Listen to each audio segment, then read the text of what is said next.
tikus ini, IQ 150. Sampai di rumah, ada ranjang, ada jam.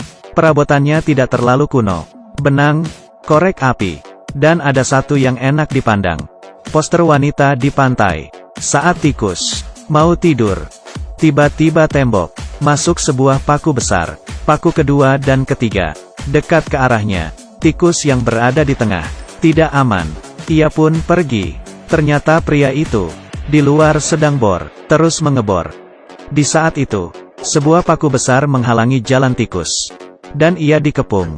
Tidak bisa bergerak. Saat pria akan mengebor yang terakhir. Kehabisan listrik. Ia mengambil palu. Baru mau pukul, kakaknya buka pintu. Saat itu, tikus berhasil kabur. Hari itu mereka sedang angkat bak mandi. Tikus sengaja bersembunyi di balik botol. Berhasil buat pria itu kaget. Keduanya masuk ke bak dan turun ke bawah. Main roller coaster gratis. Saat sudah selesai, tiba-tiba baknya jatuh ke dalam es. Saat mereka balik, ingin balas dendam ke tikus. Di lantai pasang banyak jebakan. Keduanya menunggu sepanjang malam. Saat sedang tunggu, tikus keluar. Datu senang, bersiap masuk permainan. Melihat tikus dengan santai melewatinya, melompat ke atas lemari, berjalan, loncat ke seberang pakai lampu, melalui 3 lengkungan, sampai atas kaleng. Melihat tikus loncat, mengambil ceri, dilempar ke bawah, jatuh ke bawah, terkena jebakan. Sebuah jebakan bergerak, satu demi satu datang ke arah mereka. Rencana Datu tidak berhasil. Mereka berdua terjepit. Mereka berdua ambil penyedot debu mengejar tikus. Tikus bergegas masuk ke dalam lubang. Datu memasukkan alat ke dalam lubang. Melihat saluran penyedot debu. Keluar air. Kantong di dalam mesin keluar. Keduanya tidak senang. Dan tidak tahu. Yang tersedot. Pipa saluran pembuangan. Kantong di hadapannya semakin besar. Tikus di jendela. Menyaksikan. Air kotoran ini semuanya keluar. Mereka berdua gagal. Tidak ada cara lain. Membayar. Orang datang untuk menangkap tikus. Cara mereka berbeda. Dapat mendengar posisinya. Dengan mencium sudah bisa tahu hewan apa. Di sini ada tikus. Mendengar itu, ini adalah orang yang tepat. Penangkap tikus sudah bersiap, mulai mencari. Ia menemukan 3 petunjuk penting. Ia sudah kerja puluhan tahun. Pengalamannya banyak. Mengeluarkan alat. Pakai sebuah kapitan dan ambil. Betul, seekor jantan. Dan mengambil itu. Dimasukkan ke dalam mulut. Merasakannya. Harus berhasil. Kenali diri sendiri dan musuh. Perang dimulai. Ia mulai bergerak. Menggunakan alat. Mulai melihat posisi lubang tikus. Tiba-tiba tidak ada sinyal. Saat itu tikus mulai beraksi. Menggeser tali ke pipa saluran. Bergegas pergi keluar. Saat penangkap tikus sadar talinya putus. Di saat itu, kenapa familiar? Bergegas lihat jendela. Memperbesar 30x. Melihat tikus. Mengaktifkan saklar. Roda berputar. Mulai menarik. Penangkap tikus. Dari lantai 2 ke lantai 1. Merusak pintu keluar. Dan berhenti di luar. Terpenting. Tikus tahu dia suka makan kotoran. Kasih dia 1 biji. Dan kembali ke rumah. Penangkap tikus diselamatkan. Di depan. Mendapat pukulan serius. Dalam karirnya. Ini sebuah kemaluan.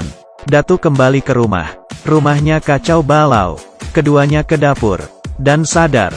Sandwich bergerak. Xiao Kuan ambil panci. Mulai bergerak. Datu yang kehilangan akal. Terus mengejar tikus. Tikus kecil mengenal jalan. Tapi Datu semakin naik, semakin sempit. Ia pun tersangkut di lubang. Xiao Kuan buru-buru ambil senter. Diarahkan ke Datu. Tikus mengambil kesempatan. Melepas tombol gas. Di saat itu, senter rusak. Dan kebetulan, tikus pindah rumah. Hal pertama, agar masalah selesai, ia nyalakan korek api. Mulai keluar api. Di saat itu, Datu terlempar keluar. Dan masuk ke dalam sungai. Jatuh ke dasar, di atas bak mandi. Di situ Xiao Kuan terlempar ke lemari. Baru ingin bangun, lemari belakang jatuh ke tubuhnya. Palanya tertimpa dan jari terjepit. Di saat itu Datu kembali, dan Xiao Quan juga sudah beranjak. Keduanya mulai, dengan pengalamannya sendiri, mengayunkan tangan. Selanjutnya, akhirnya, semuanya, ternyata Datu mulai marah dan kesal. Ambil senjata dan menembak. Tikus panik, bergegas masuk lubang. Ia memasukkan senjata ke lubang. Tapi ia tidak tahu, di bawah pistol, ada bom penangkap tikus.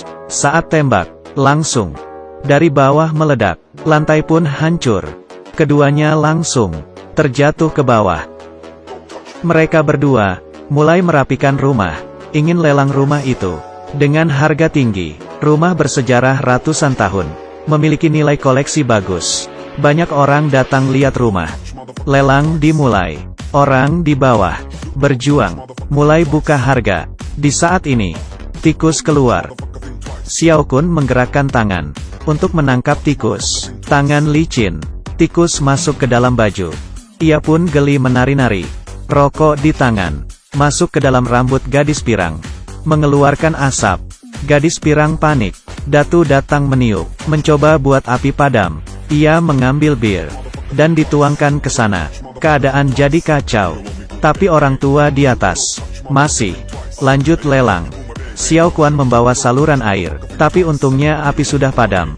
Datu marah, langsung masukkan air ke dalam lubang tikus. Xiao Quan buka keran paling keras.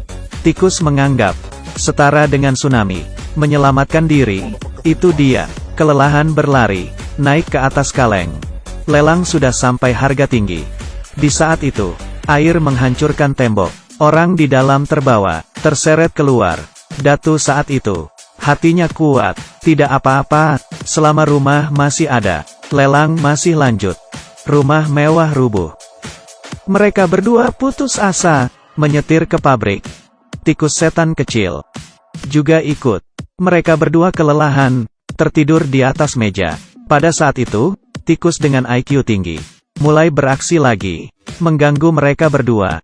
Melihat keluar jendela, pabrik tali hidup. Ternyata tikus mengubah jadi pabrik pengolahan makanan, berbentuk bola keju, dan rasanya enak.